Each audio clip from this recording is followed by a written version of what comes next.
Welcome to Candid Catholic Convos, a program brought to you by the Catholic Diocese of Harrisburg. Our mission is to humanize the Church and help you to grow in your faith, love, and understanding. I'm your host, Rachel Trochet, a cradle Catholic who's only human and struggled with faith on more than one occasion. Each week, you'll hear engaging, down-to-earth interviews and actionable strategies you can implement into your life with ease to help you grow closer to God. If you're ready to open your heart and step fully into the person God created you to be, then you're in the right place. Let's get started. Hello. Welcome to Candid Catholic Convos. This week has been a busy one for our family. School is starting back up, this time for all three of my children. Summer activities are winding down, and we're preparing for my husband to leave again for another training mission. It's part of being a military family that there's a lot of travel involved for my husband, and thankfully, most of the places he travels to are relatively safe. He gets to learn some pretty intense things about his job, and most of the time, he also has a chance to explore the area as well. By now, he's been all over the country, probably most of the 50 states. I lost count a while ago. And he spent a large chunk of time overseas in different countries as well. One of the things that he does that I admire is everywhere he goes, he likes to get to know the people and find out where they like to visit. He learns their tips and tricks for having fun in an area like a local, not like a tourist. For him, it's about the experience, like that old cliched saying about the journey versus the destination. I think about that a lot when we're about to travel, about living the experiences versus just visiting, about being a pilgrim. And as Catholics, our destination is ultimately heaven, right? Our journey, our pilgrimage, should be about finding the best path to holiness and eventually heaven. So how can we do that? How can we explore our faith, physically journey through it, and find ourselves on the path to our ultimate destination? I'm excited to be joined via Zoom by Zack Haney, our Director of Youth and Young Adult Ministry for the Diocese, to walk us through the Diocese's most recent pilgrimage to Lisbon, Portugal for World Youth Day. Zack, thank you so much for joining us on Candid Catholic Convos. Welcome back to the program and welcome back from your international excursion. Oh, yes. Happy to be here. I'm always excited to hop on the podcast. So the fact that I'm here again within a year makes me excited, makes me feel honored. Yes, we're very excited to have you. Talk to me a little bit about World Youth Day. I've never been, and I've heard rumblings of it, especially like within the last year or so, I guess, because now I actually know what it is. But Can you expand a little bit on it? Like, what is World Youth Day and who is it for? Okay. So World Youth Day is an event that was started by John Paul II. I think it was somewhere around 30 years ago. So he wanted to have this gathering, this international gathering of the youth. This idea is that the youth of the church are important. They're the future of the church. And, John Paul really believed in the youth of the church. And so he wanted to recognize that. He wanted to show that. He wanted to meet them and be with them. So he started this event. I don't remember what the first one was, but it's been essentially happening every 2 to 3 years, just depending. Sometimes it's 2, sometimes it's 3, sometimes it's 4. It just depending on where it is and, how long it takes them to get ready, whether COVID's happening. So every so often we have this gathering of young people in some international locations. So this year it was in Portugal, but in the past it's been in Brazil, in Rio, it's been in Poland, it's been in Panama, the Philippines, Germany, Australia. So it's been all over the globe.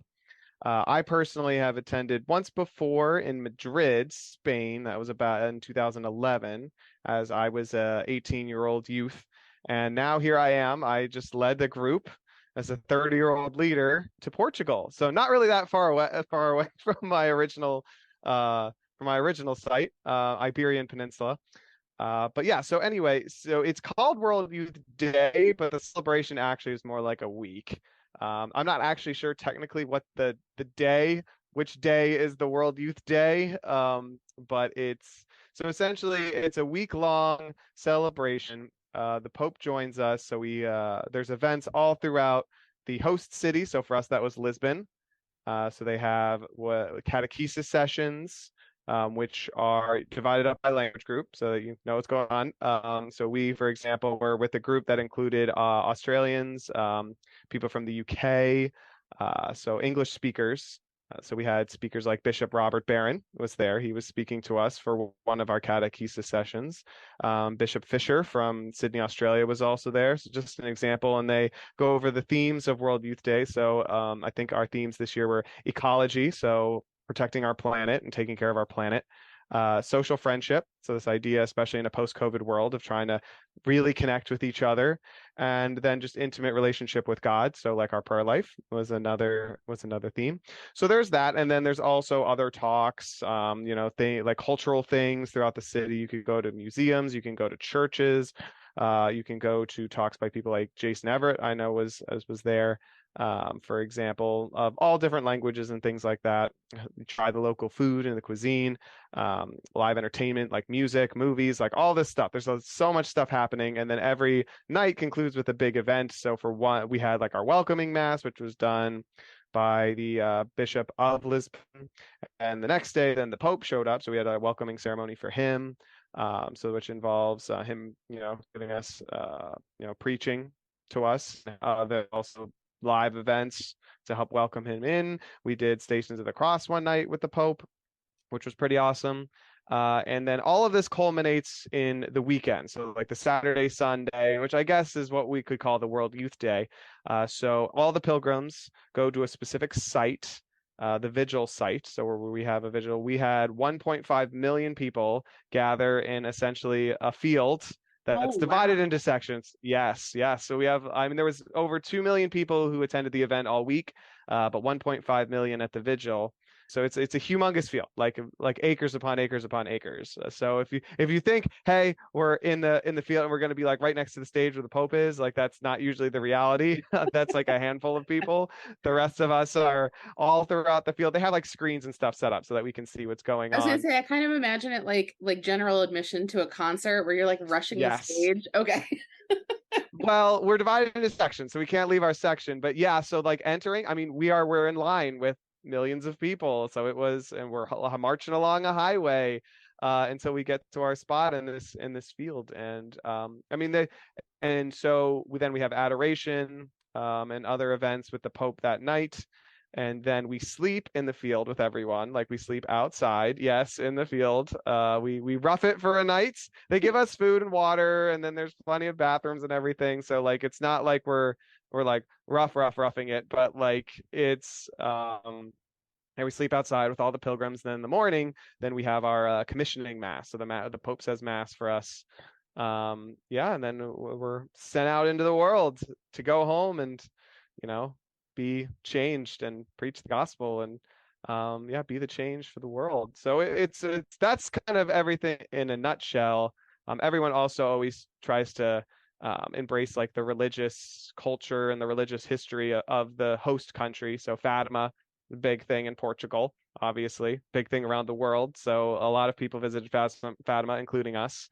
So yeah, overall, very busy week. We're all over the place. A lot of things going on, but it's, essentially a gathering of people, mostly youth and young adults. I know you asked that question. So teenagers, all the way up through people in their 30s, though there are some, I mean, you need chaperones and stuff too. So like there's other people involved as well, but mostly it's aimed for people like teens through 30s from all over the world, just to come and party with the Pope, so to speak. I love that. And I love that the definition of young adult is broader than what I think I had imagined in my mind of like, to me, young Hmm. adult was like late teens to mid 20s. But to hear you say that like it's technically into the 30s, and like you said, you need chaperones as well. So like you can still Hmm. experience the life-changing aspect of this week. I mean, it really is a pretty intense pilgrimage, it sounds like. Yes. So, I mean, in terms of the age range, it's a recommendation, and that's the aim that the program's at. But I saw babies there. I saw people bringing babies. I saw like 4-year olds. But and then at the same time, I also saw people that probably were in their 60s plus. But it's not a vacation. You're right. It's a tough pilgrimage. I said this to our group again and again. This is not a vacation. This is a pilgrimage. We're not tourists. We're pilgrims. So part of that is challenges. I mean, we had to walk essentially everywhere we went, like all over the city, or take public transportation. But I mean, for the vigil itself, we were probably walking for a good 2 to 3 hours to get to the location that we needed. We got dropped off at a certain location and we had to, march or pilgrimage walk, like whatever you want to call it. We had to walk essentially all the way to our section, which was several miles in the hot sun. Ironically, the hottest days of the entire week were the day we had to walk there and the day we had to walk back. So of course, I mean, even then, once we're there, we're out in the open in a field and it's hot. So we have to, deal with the heat. You're surrounded by lots of people. It takes a long time to get everywhere. There's lines, there's 2 million some pilgrims at this event. So not just at the vigil, but everything else. You have to deal with crowds. You have to deal with taking a long time to get anywhere, to do anything, because there's lots and lots of people. The everyday challenges that come with taking a trip. I mean, there's always some sort of scheduling conflict. There's always, someone has this, that, or the other thing come up, or whether it's a health struggle or just in general having to overcome doing something that they haven't done before. Not everyone has slept outside. Not everyone, is used to walking this much or using public transportation or being in the crowds this big. Or just being this busy and not really having as much time to breathe. So there's always a challenge, but that's part of a pilgrimage. It's not really a pilgrimage unless you have those challenges. And even I faced my own challenges that I had to be patient and to let God work through that. It's part of the, and when you come back, they're the things to talk about. It's like, yeah, remember that time that this thing went wrong, but we got past it and it like turned out actually pretty great. Those are the things we remember. No one's like, hey, remember that time things went exactly as planned and we weren't challenged at all? So, Exactly. Exactly. I remember when I was getting married, our photographer looked at us and was just like, anything that goes wrong is going to be a good story later, so just let it happen. And absolutely. to hear you say that, like, it's so true. It's because nobody, like, Hmm. yeah, you remember the good times, but like the story, like that's the ending of the story. Like the story actually happens before that. And I just love Hmm. that distinction that you made of, we're not tourists, we're pilgrims, because I'm sure everybody would have loved to take an Uber or, something from one location to the next, but it really not diminishes but lessens the whole Hmm. experience of that. Hmm. You're on a journey, why not Hmm. actually take the journey? You mentioned that this was something that Pope St. John Paul II instituted 30 some odd years ago. Can you expand a little bit on why he thought this was important, why it's important to involve the youth in not only getting excited about the faith, but about the future of the faith? I think it's really important to give young people, and I think Pope John Paul the Great or Saint Pope John Paul the Great would agree. This idea is young people have to embrace their faith, not just be given their faith. They have to embrace it. They have to be given the chance to own it. And I don't think they're given as much the opportunity to do that sometimes. This idea of an event like this is something where they're going out and being encouraged to embrace their faith, make it their own, not just do it because their parents, say that this is their faith, or someone else says this is their faith. I think it shows the young people that they have a say, like a voice in the church, like they have a say in the voice, that they are part of the church. They're not just like a side group or like a lesser group or just, I don't know, a group of trainees or whatever. Like they are full-fledged parts of the church, just as much as anyone who's older than them. And I think that's one thing, so to prove that they're part of the church. Too, as I said, to go out and I think part of that is the Pope wants to meet the youth. Be like, I am coming to you because you are the church. To young people that value of like the church, that are the head of church, is coming to meet them. to show them that they are the church, that they're the future of the church, that what they believe and like how they contribute to the church and how they embrace the church, like it matters. And how they celebrate and share their faith, it matters.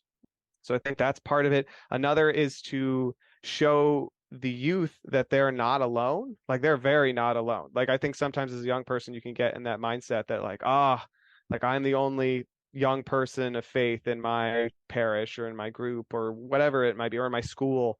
So like the young church feels really small to them, especially in our day and age. But an event like this, more than other of and you're like, there are a million people here that are young and that are faithful, that are a part of the church. So this idea of there is way more to the young church than the people within it realize, and all over the world. And I think it's good for an opportunity for people to engage with each other and find out like how is the church celebrated? How does the church practice in different parts of the world? Like what are the cultural differences within the church?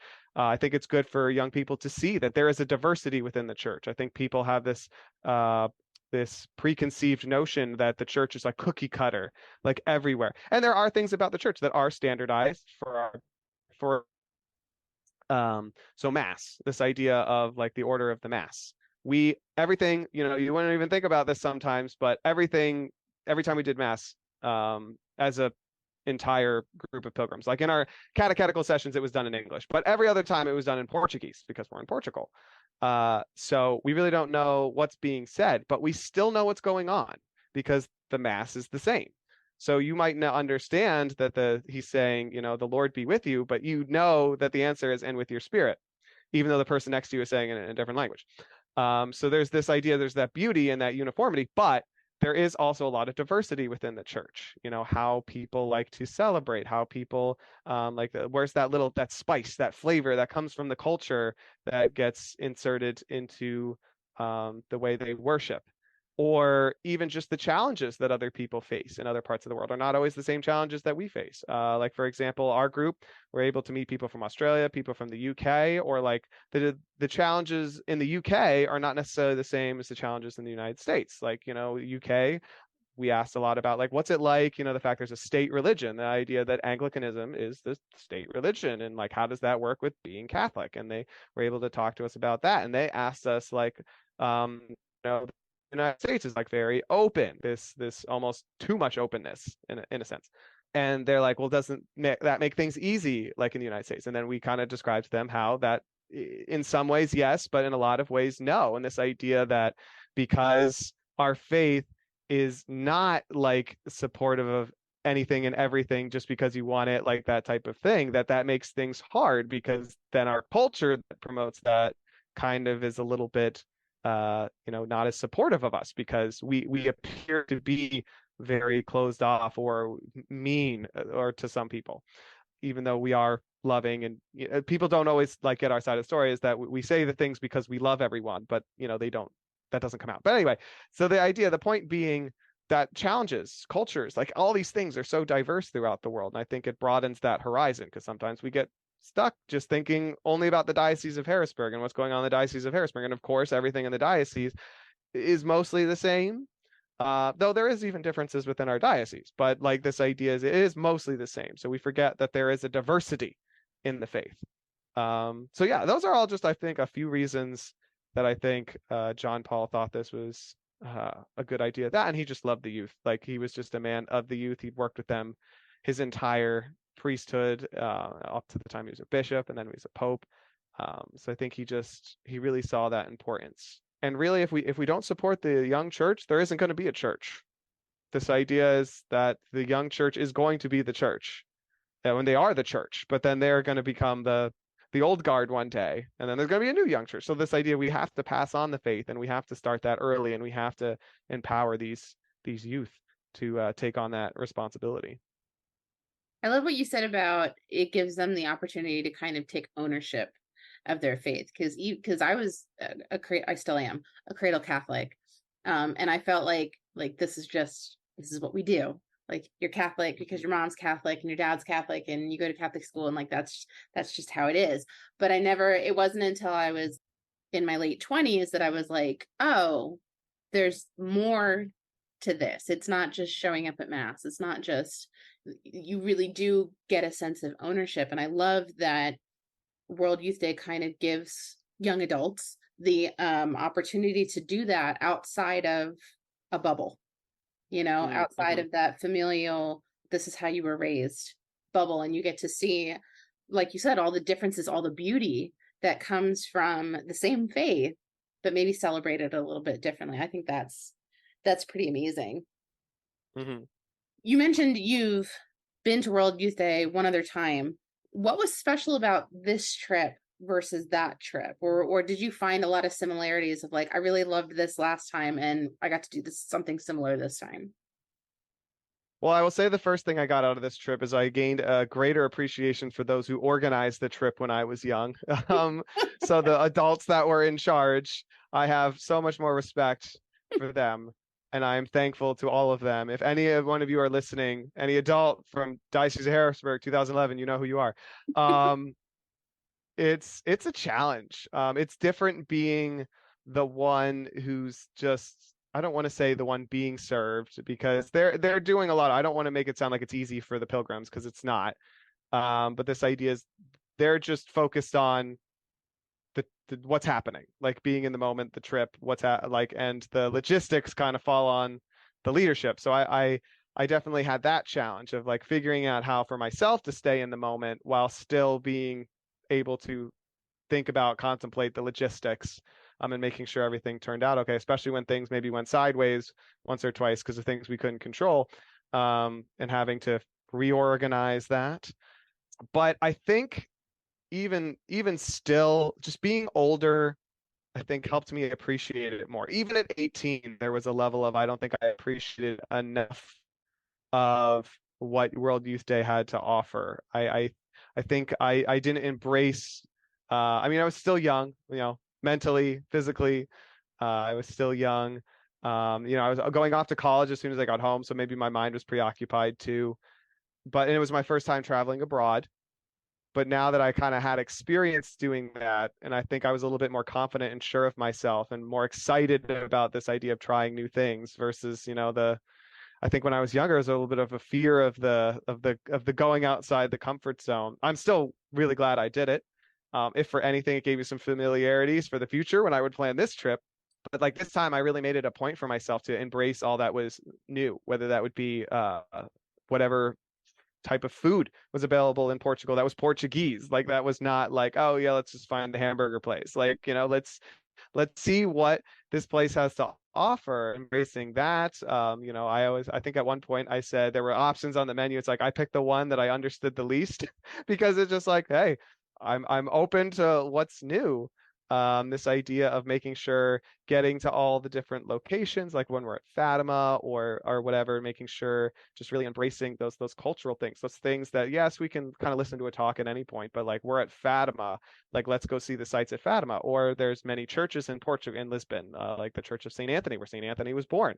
Well, it's at the site that he was born. He wasn't born in a church. So for anyone listening, just going off, taking the walk to see that, because there's only like we only have this time, like in this country. So let's embrace that. Or I don't know, just it was unfortunate that our first time around, one of our challenges is that we couldn't stay over for the vigil because there was a logistical problem and there was too many people like at the vigil, so we couldn't fit, so we had to go back. So this time, even just being able to get to the vigil, getting into the vigil, having the space, setting up camp, there was like a feeling of like 12 years later, we made it. We're here. I can finally say it's like it was almost like a continued journey. So that finally, like, I'm here. Yeah, and just I don't know. There was a level of, I think, God just telling me, like teaching me and everyone else how to just ride the waves. Don't try to control the waves, just ride the waves. I think one of the things I said before, another thing I said before the pilgrimage started is that like we're sailors, like we are on a voyage. We can't control the wind, we can't control the waves, but we can do is we can build a vessel that will take advantage of the wind and the waves, that will like ride the waves, ride the winds, and take us where we need to go. And also remember, Jesus is at the helm no matter what. So, and when we embrace that, it was just all that much better. But yeah, I think overall, I would say just being more aware of what was going on, being aware of, I guess, what was important, and knowing more well what I wanted to get out of World Youth Day, I think was really important. I might steal that boat analogy for dealing with parenthood, because there's a lot of times where you just have to like pivot because something didn't go according to plan, or somebody's having a meltdown or whatever. And you're right, you have to ride the waves and remember that, like, okay, I'm not in total control. Only God can be in control. So all I have to do is just have faith and ride the wave. That's such a powerful image. So thank you for sharing that. Well, I think I think you bring up a good point. This is something good for young people to embrace the idea of a pilgrimage, because it makes you embrace that. Because as you said, life is a pilgrimage. Things in life, like your vocation or your job or just like adult life in general, that's what it's like. You like things, challenges happen, struggles happen, waves happen, and you have to learn how to roll with it. I think putting young people outside their comfort zone in a way like this, challenging them, can help them embrace that more for their future. So, right. Yeah. We don't learn a whole lot from success. We learn from the failures that led up to the success. Or even just in the successes, just the like easy. No one learns from easy success. Yeah. Everyone learns from difficult success. So. Absolutely. Yeah. We've unfortunately run out of time, but if you'd like to hear the rest of this episode, you can listen to us anytime on Spotify under Candid Catholic Convos, or you can download this episode from our website at hbgdiocese.org. Thank you so much for listening. Our goal at the Diocese of Harrisburg is to walk with you on your faith journey. So if this episode resonated with you in any way, the easiest way to show your appreciation is by sharing this program with your network or by leaving a review on your listening platform. You can also support us financially by making a donation online at hbgdiocese.org/DAC and clicking the Make a Donation button. Thanks again, and we'll see you at church on Sunday.